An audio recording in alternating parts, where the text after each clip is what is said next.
តាសួស្តីបងប្អូនគ្នាថ្ងៃហ្នឹងគឺមានសំណួរសួរទៅកាន់បងប្អូនគ្នាថា3លើ5លើជាការ៉េស្មើនឹងប៉ុន្មាន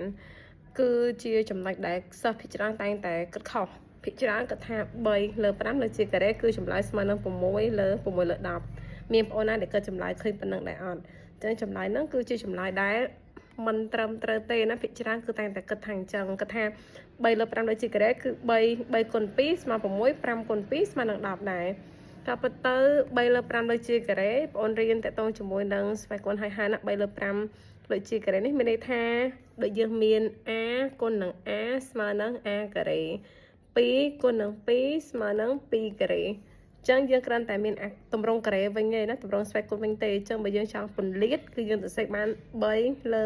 5គុណជាមួយនឹង3លើ5ទៀតអញ្ចឹង3លើ5គុណ3លើ5ឃើញបានចឹងភាគយកគុណភាគយកភាគបែងគុណភាគបែងចម្លើយគឺស្មើនឹង9ចែកឲ្យចា5គុណ5គឺ25នេះគឺជាចម្លើយដែលត្រឹមត្រូវសង្ឃឹមថាបងប្អូនទាំងអស់គ្នាកុំច្រឡំទៀតណាអញ្ចឹងឧទាហរណ៍ដូចជា5លើ4លើជាការ៉េស្មើនឹងប៉ុន្មានចម្លើយ5ការ៉េ5គុណ5គឺ25 4ការ៉េ4គុណ4គឺ16អញ្ចឹងចម្លើយត្រឹមត្រូវគឺ25លើ16អញ្ចឹងបងប្អូនសាកឆ្លើយ